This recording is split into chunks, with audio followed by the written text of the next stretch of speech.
there are two wires A and B. A is 20 times longer than B. So two wires ఉన్నాయి. A వచ్చేసి ఎలా ఉంది 20 times longer than B. అంటే ఏంటి length of A equal to 20 times length of B. Next, it has the cross section of, it has half of the cross section of that of B. So B కంటే A వచ్చేసి ఎలా ఉందంటే cross section area half ఉంది. So కాబట్టి 1/2 into A cross section area వచ్చేసి. Next if the resistance of B is 1 ohm. So RB value ఇచ్చాడు.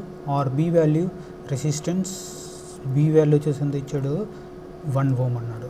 Then find the resistance of RA.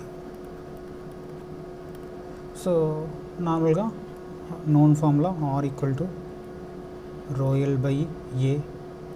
So R is directly proportional to L by A. So కాబట్టి మనకి ఏం కావాలి ratio వేసుకుంటాము. So RB by RB కదా మనకు కావాల్సిన RA కదా, సేమ్ RA అనే వేస్తున్నాను ratio. So RA by RB వేసాను. సో RA సో రెసిస్టెన్స్కి లెంత్ ప్రపోర్షన్ ఉంటుంది కాబట్టి న్యూమరేటర్లో వచ్చేసి ఏమొస్తుంది ఏ యొక్క లెంత్ ఉంటుంది, డినామినేటర్లో B వాల్యూ ఉంటుంది. నెక్స్ట్ సో ఇన్వర్స్ రిలేషన్ ఉంది కాబట్టి న్యూమరేటర్లో RA ఉంది కాబట్టి డినామినేటర్లో A వాల్యూ ఉంటుంది, area of A. Next area of B. So LA by LB ఇక్కడ చూడండి, ఇక్కడ వచ్చేసి ఏంటి LA by LB. ఇక్కడ నుంచి మనకి LA by LB ఏంటో డైరెక్ట్ తెలిసిపోతుంది. లేదంటే డైరెక్ట్ ఇక్కడ LA ప్లేస్లో 20 LB అన్న సబ్స్టిట్యూట్ చేయొచ్చు మనం. So 20 length of B into length of B. So ఈ 2 క్యాన్సిల్ అవుతాయి. నెక్స్ట్ అలాగే AB by A. సో ఇది వచ్చేసి ఏంటి length of A.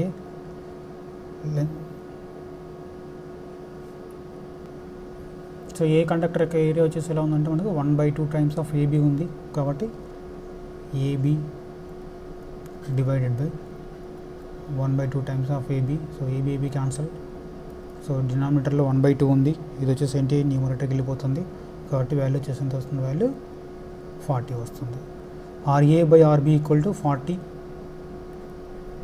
RA by RB equal to 40 ఉంది. మనకి ఏం కావాలి RA వాల్యూ కావాలి. RB ఆల్రెడీ 1 ohm అన్నాడు. సో కాబట్టి RA equal to 40 into 1 that equal to 40 ohm. So RA value 40 ohm. Next problem, if 9 picofarad capacitors are connected in series then the equivalent capacitance is అన్నాడు. Capacitance so on C1 C2 and so on అనుకోండి, వచ్చేసి ఎలా connect ఉన్నాయి, ఇవి సిరీస్లో connect ఉన్నాయి. So సిరీస్లో connect అయితే వీటి యొక్క ఈక్వలెంట్ కెపాసిటెన్స్ వాల్యూ వచ్చేసి ఏముంటుందంటే వాల్యూ మనకు 1/C equal to 1/C1 plus 1/C2 and so on. So in case all same ఉన్నాయనుకోండి, సో ఆల్ సేమ్ ఉన్నప్పుడు వచ్చేసి ఏం చేస్తాం మనము 1/C equivalent equal to so n times of total C రాస్తాం. కాబట్టి ఇక్కడ నుంచి ఏంటి C equivalent equal to C equivalent value రివర్స్లో రాసాం అనుకోండి ఎంత వస్తుంది వాల్యూ C/n వస్తుంది. సో సేమ్ నెంబర్ కాబట్టి డైరెక్ట్ C/n చేసాము. సో కాబట్టి వచ్చేసి ఏం చేస్తున్నాడు ఇక్కడ n ఈక్వల్ టు ఎంత ఇచ్చాడు, ఇక్కడ 9 ఉన్నాయి, కెపాసిటెన్స్ వాల్యూ 9 picofarad ఉన్నది కాబట్టి equivalent capacitance equal to C/n. C value 9 picofarad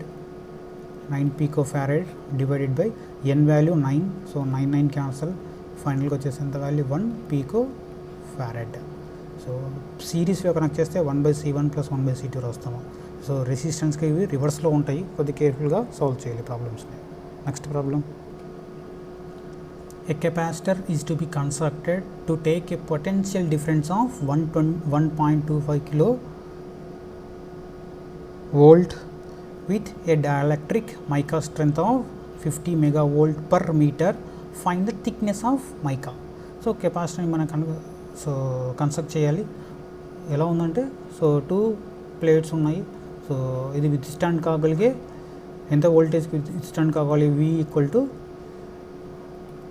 1.25 kilo volts ఉండాలి. నెక్స్ట్ లాగా ఎలా ఉండదు, దీని యొక్క డైఎలక్ట్రిక్ స్ట్రెంగ్త్ వచ్చేసి ఎంత ఉండాలంటే 50 మెగా వోల్ట్ పర్ మీటర్ ఉండాలి. అయితే ఈ థిక్నెస్, ఎంత థిక్నెస్ ఆఫ్ మైకా అని మనం ఇక్కడ ప్లేస్ చేయాలి అడుగుతున్నాడు. సో ఎంత థిక్నెస్ ఉండాలి, మైకా యొక్క థిక్నెస్ ఎంత థిక్నెస్ని మనం ప్లేస్ చేయాలంటున్నాడు. సో మనకు డైఎలక్ట్రిక్ స్ట్రెంగ్త్ ఇచ్చాడు. So dielectric strength that equal to V/D equal to 50 mega volt by meters. So already V value ఎంత ఉన్నాడు, 1.25 కిలో వోల్ట్స్ ఉన్నాడు. కాబట్టి ఏం చేయొచ్చు, ఇక్కడ నుంచి మనం D కనుక్కోవచ్చు. V ఈక్వల్ టు 1.25 కిలో కాబట్టి 10⁻³ by D equal to 50 mega, 50 into 10⁻6 by, so by ఉండదు. సో ఇక్కడ నుంచి మనం D కనుక్కోవచ్చు. సో D ఇటు పక్క తీసుకొస్తున్నాడు. సో డినామినేటర్కి వెళ్ళిపోతుంది ఇది. సో కాబట్టి 1.25 into 10³ divided by 50 into 10⁻6. So solve చేస్తే మనకు ఆన్సర్ 2.5 ఇంటూ 10⁻5 మీటర్ వస్తుంది. సో దాన్ని జస్ట్ రీఅరేంజ్ చేసుకుంటున్నాను ఇన్ టర్మ్స్ ఆఫ్ మిల్లీమీటర్లు ఇచ్చాడు కాబట్టి. So 0.025 millimetre.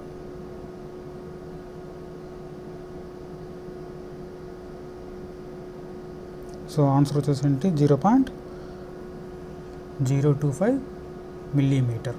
సో అక్కడ ఓన్లీ ఒక ఆప్షన్ కరెక్ట్, 2 ఆప్షన్స్ కాదు, ఒకటి సంథింగ్ డిఫరెంట్ వాల్యూ ఉంటుంది. Next problem. Next, if A coil of 150 turns linked with a flux of 0.01 Weber when carrying a current of 10 amperes. So ఒక coil number of turns వచ్చేసి 150 turns ఇచ్చాడు. Own coil ఉంది. So number of turns equal to ఎంత ఉంది, 150 turns ఉన్నాయి.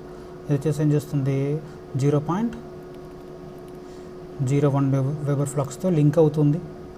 So ఎంత current flow అవుతుందంటే దీంతో ఫ్లో కరెంట్ వచ్చేసి 10 ఆంపియర్ కరెంట్ ఫ్లో అవుతుంది. అయితే ఏమడుగుతున్నాడు, if this current is uniformly reversed in 0.01 second. So 0.01 second ఏం చేశాడంటే 10 ఆంపియర్ని -10 ఆంపియర్ కరెంట్కి చేంజ్ చేసాడు. Then the induced EMF in a coil. So ఈ కాయిల్లో ఇండ్యూస్ అయ్యే ఈఎంఎఫ్ వాల్యూ ఏంటో ఫైండ్ అవుట్ చేయాలంటున్నాడు. సో మనకు తెలిసిన ఫార్ములా వచ్చేసి ఏంటంటే induced EMF equal to V equal to LdI/dt. So change in time 0.01 second ఉంది. చేంజ్ ఇన్ కరెంట్ కూడా వచ్చాడు. సో యూనిఫామ్గా చేంజ్ చేస్తున్నాడు కాబట్టి 10 ఆంపియర్ నుంచి -10కి చేంజ్ చేస్తున్నాడు. సో L ఇవ్వలేదు. సో L కనుక్కోవాలి మనం. సో L కనుక్కోనికి వచ్చేసి ఏం చేశారంటే మనకు ఇక్కడ N, పై, I టర్మ్స్ ఇచ్చాడు. అక్కడ నుంచి మనము Lని కనుక్కోవచ్చు. So inductance L equal to N⁻I, N value 150 into 0.01 weber divided by current వచ్చేసి 10 ఆంపియర్. సో సాల్వ్ చేశారనుకోండి ఇది వచ్చేసి 0.15 హెన్రీ వస్తుంది. నెక్స్ట్ ఇంకేం చేస్తున్నాం, అక్కడ L తెలుసు. సో ఏం కనుక్కోవాలి, V కనుక్కోవాలి. So V equal to LdI/dt. So dI/dt L value 0.15. Next dI/dt. dI/dt అంటే చేంజ్ ఇన్ కరెంట్. సో కరెంట్ని వచ్చేసి ఏం చేస్తున్నాం మనం, రివర్స్లో చేస్తున్నాం. సో 10 ఆంపియర్ టు -10 చేస్తున్నాం కాబట్టి so 10 -10 change in current divide by change in time వచ్చేసి ఎంత ఉంది, 0.01 సెకండ్ ఉంది. సో 0.15 ఈ వాల్యూ 20 డివైడ్ బై 0.01 వస్తుంది. సో దీన్ని సింప్లిఫై చేస్తే ఇండ్యూస్ అనే వోల్టేజ్ మనకు వస్తుంది. ఆ voltage value 300 volts. Next problem. The magnetic field intensity at the center of a circular coil of diameter 1 meter and carrying a current of 2 ampere. So ఇచ్చిన data వచ్చేసి magnetic intensity కనుక్కోవాలి. So ఎక్కడ కనుక్కోవాలి, circular యొక్క centre point దగ్గర కనుక్కోవాలి. So మనకు తెలిసిన formula, already known formula, magnetic field intensity at centre of circle I/2 into R. I వచ్చేసి ఫ్లో అయ్యే కరెంట్ వాల్యూ 2 ఆంపియర్ అన్నాడు. నెక్స్ట్ డయామీటర్ 1 మీటర్ ఇచ్చాడు. మనకేమి ఇచ్చాడు, డయామీటర్ ఇచ్చాడు. డయామీటర్ ఈక్వల్ టు 1 మీటర్ ఉంది. సో కాబట్టి ఇక్కడ నుంచి ఏం చేయొచ్చు, మనం రేడియస్ కనుక్కోవచ్చు. Radius equal to diameter by 2, కాబట్టి వాల్యూ 1/2.